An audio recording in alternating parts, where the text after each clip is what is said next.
Warren Buffett lui-même l'a dit, si j'avais moins d'argent à investir, mes performances seraient bien meilleures. Ce que les investisseurs particuliers oublient souvent, c'est que gérer un portefeuille de 400 milliards de dollars, c'est bien plus difficile qu'un portefeuille de moins de 100 000 euros. Aujourd'hui, Warren Buffett est bloqué dans ses choix d'investissement. Il ne peut investir que dans des boîtes d'au moins 100 milliards de dollars pour que ça représente une part significative de son portefeuille et sans racheter la boîte en entier. Buffett n'a jamais eu autant de cash qu'aujourd'hui. Il est assis sur une pile de plus de 382 milliards de dollars parce qu'il ne sait plus où investir. Les boîtes américaines sont trop chères, l'Europe n'a pas de croissance, bref, il est complètement coincé. Mais ce qui est vraiment dingue, c'est que pendant que tout le monde se bat pour acheter des actions américaines survalorisées ou des boîtes européennes qui stagnent, il existe une région du monde où vous pouvez trouver des entreprises qui affichent 20% de croissance et des ratios de valorisation autour de 15. La plupart des investisseurs pensent qu'il faut copier le portefeuille de Warren Buffett pour réussir en bourse. C'est logique, parce que quand on y réfléchit, c'est l'un des meilleurs investisseurs de tous les temps. Alors pourquoi ne pas suivre ses positions? Sauf que le problème, c'est que Warren Buffett gère aujourd'hui des centaines de milliards de dollars. Il est obligé d'investir dans des géants et il ne gère absolument pas de la même manière son portefeuille que s'il avait 10, 20, 50 ou 100 000 euros sur son compte. Avec moins de 100 000 euros, vous pouvez faire ce qu'il faisait dans les années 60, c'est-à-dire investir dans de petites entreprises complètement oubliées par le marché, qui ont une belle croissance et surtout qui sont vraiment pas chères. Et ce que je vais vous montrer aujourd'hui, c'est où se trouvent ces opportunités en 2026. On va parler d'entreprises asiatiques peu connues avec une croissance explosive qui commencent à voir leur action s'apprécier. Moi, c'est Hugo. J'ai créé la stratégie Deep Invest en combinant les principes de Warren Buffett, Peter Lynch et Benjamin Graham. Et grâce à cette méthode d'investissement, j'ai généré plus de 22% de rendement par an sur les 4 dernières années. J'ai entre autres réalisé des performances importantes sur IMS et Alibaba en 2025 et plus récemment sur InPost, où pas mal de membres de la communauté ont pu générer des profits. Aujourd'hui, je vous montre ce que Warren Buffett ferait à votre place s'il avait un portefeuille de moins de 100 000 euros. Dans cette vidéo, on va voir pourquoi l'Asie connaît un boom économique sans précédent, comment vous pouvez acheter des entreprises similaires aux US mais pour 3 fois moins cher, et pourquoi les flux de capitaux commencent à affluer massivement sur cette région du monde. Je terminerai la vidéo en vous présentant une vraie opportunité en Asie, une entreprise en forte croissance dont je n'ai encore jamais parlé publiquement. N'oubliez pas de vous abonner pour ne manquer aucune de mes prochaines vidéos, installez-vous confortablement et on est parti. Pendant que tout le monde s'attarde sur les USA et les Max 7, il y a une région du monde qui explose littéralement en termes de croissance économique. Quand on parle de croissance économique, on prend comme valeur de référence le PIB. Et le moins qu'on puisse dire, c'est que les pays d'Asie sont loin devant l'Occident. Le Vietnam a enregistré 7,09% de croissance en 2024, l'Inde tourne à plus de 6% depuis des années, les Philippines sont à 5,6% et la Malaisie à 5,1%. Sur la même période, l'Europe a enregistré 0,7% de croissance, soit 7 fois moins en moyenne que les pays d'Asie. Du côté du président Orange, c'est différent, parce que les USA ont réalisé 2,5% de croissance en 2024, ce qui reste bien moins élevé que les pays d'Asie.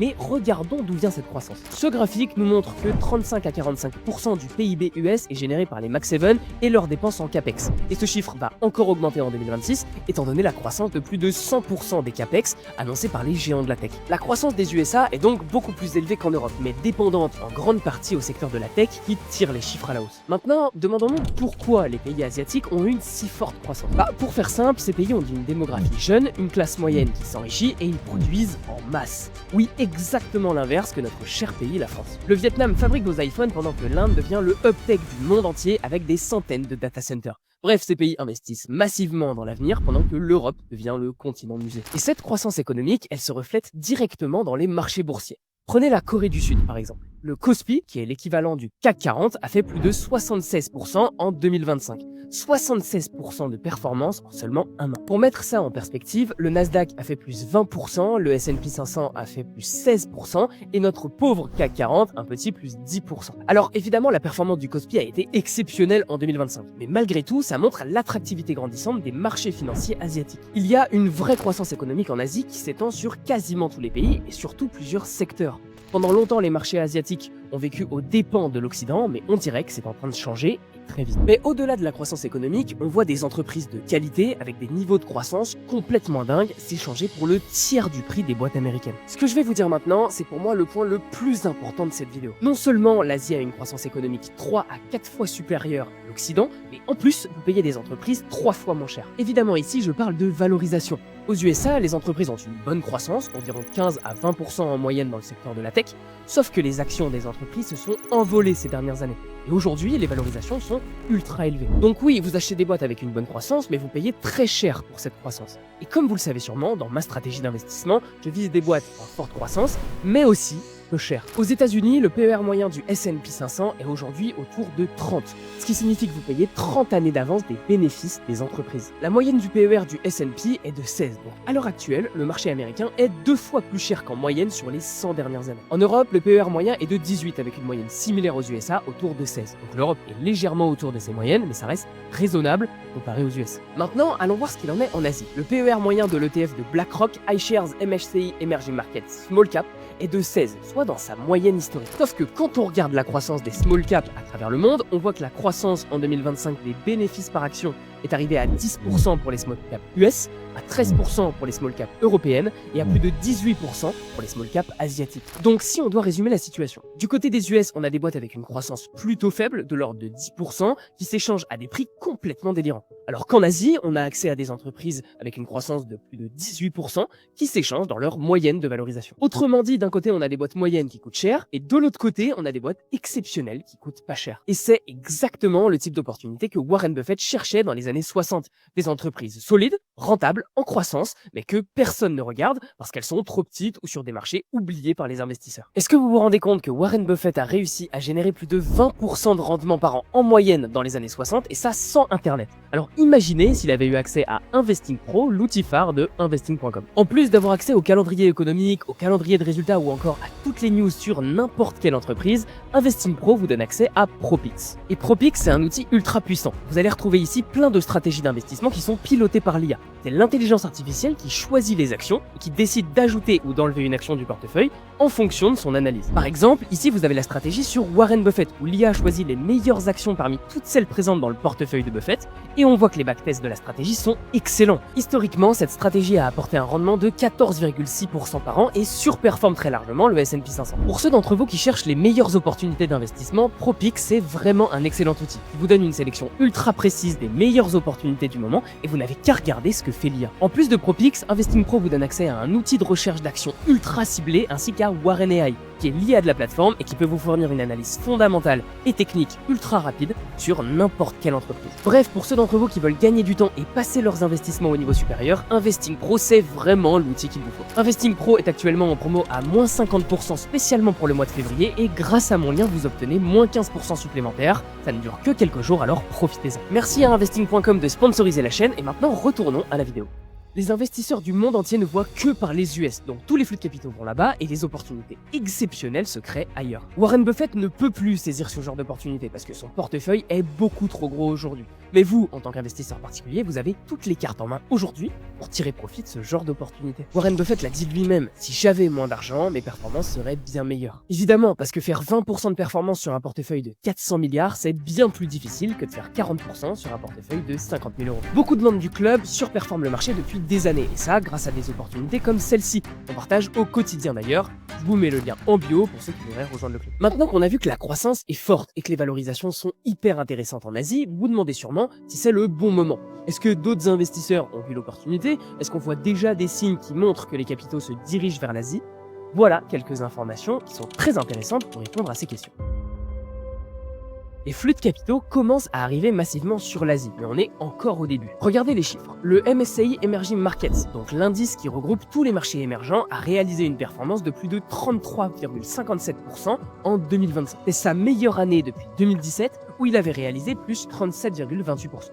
Qui montre que les investisseurs s'intéressent de plus en plus au marché émergent. Si on regarde les montants de capitaux qui ont été investis en 2025, on est sur une forte augmentation avec environ 30 à 37 milliards de dollars nets pour les fonds EM Equity, donc 37 milliards pour les ETF Emerging Markets selon State Street, soit l'un des plus gros niveaux depuis la reprise post-Covid. En janvier 2026, la tendance s'est poursuivie de manière spectaculaire avec des inflows records mensuels pour les ETF Emerging Markets, autour de 19 à 21 milliards de dollars selon Morningstar et State Street, marquant le plus gros mois de l'histoire pour ces ETF, ce qui montre que l'intérêt des investisseurs ne fait qu'augmenter. Un dernier point que je trouve très important à mentionner, c'est l'évolution de l'entrée des capitaux sur les marchés asiatiques entre 2023 et 2025. L'année 2023 a été marquée par des retraits massifs de capitaux étrangers, avec par exemple des sorties nettes records pour les fonds equity asiatiques, ex-Japon, souvent plusieurs dizaines de milliards de dollars cumulés sur l'année, avec des outflows importants en Chine et en Asie émergente. Cette fuite de capitaux était principalement due à la rotation vers les US et au dollar qui était très fort. A l'inverse, en 2025, on a noté des flux de capitaux étrangers importants vers l'Asie,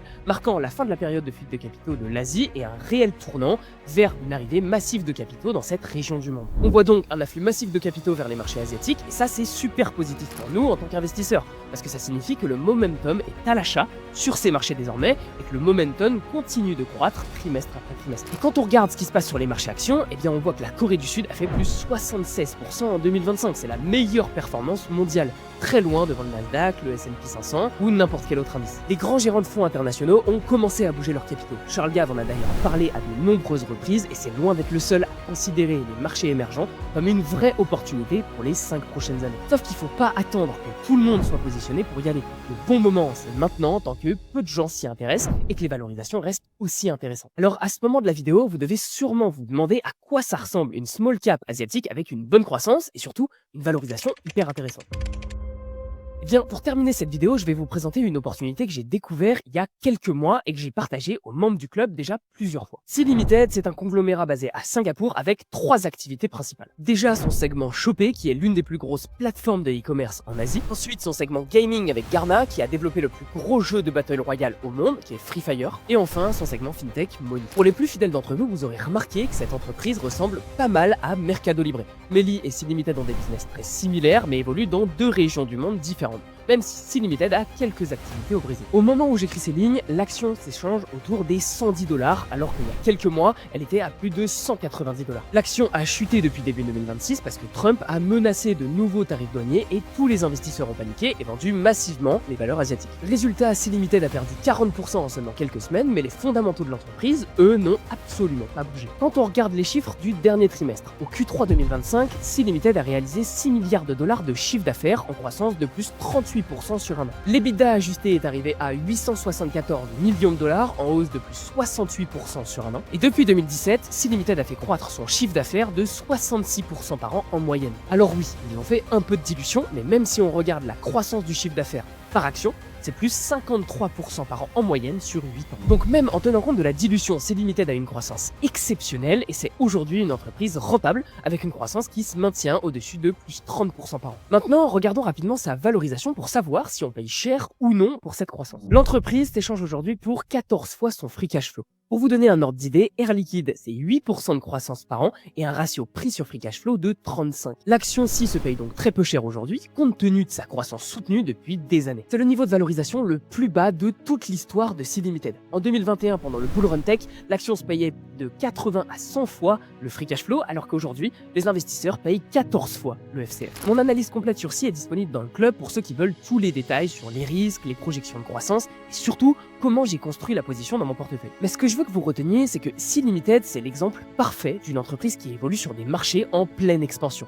Et pourtant, sa valorisation est assez plus bas. Et des opportunités comme ça, il y en a plein sur les marchés. Mais il faut savoir les repérer avec une bonne méthode. En achetant Sea Limited aujourd'hui à 110 $, vous achetez un maximum de valeur pour un prix ridiculement faible. Et c'est exactement ça qu'on recherche en tant qu'investisseur. Maintenant, récapitulons rapidement ce qu'on a vu. D'abord, l'Asie, c'est la région du monde avec le meilleur ratio croissance-valorisation. Les économies sont en forte croissance, et même chose pour les marchés financiers, et les entreprises s'échangent pour des valorisations 3 fois plus faibles qu'aux US. Vous payez donc 3 fois moins cher pour une meilleure croissance. Autrement dit, vous obtenez 3 fois plus de valeur que si vous achetiez une entreprise en Europe ou aux USA. Ensuite, on a vu que les flux de capitaux arrivent massivement sur les marchés asiatiques, ce qui montre que de plus en plus d'investisseurs se tournent vers cette opportunité. Et enfin, je vous ai présenté Sea Limited, une boîte asiatique très prometteuse pour 2026. Investir dans ces marchés, c'est exactement ce que ferait Warren Buffett à votre place aujourd'hui. La question, c'est est-ce que vous allez saisir cette opportunité ou est-ce que vous allez attendre que tout le monde débarque et que les prix explosent? Pour investir correctement sur ces marchés, il vous faut une méthode structurée. D'abord pour repérer les meilleures opportunités, mais surtout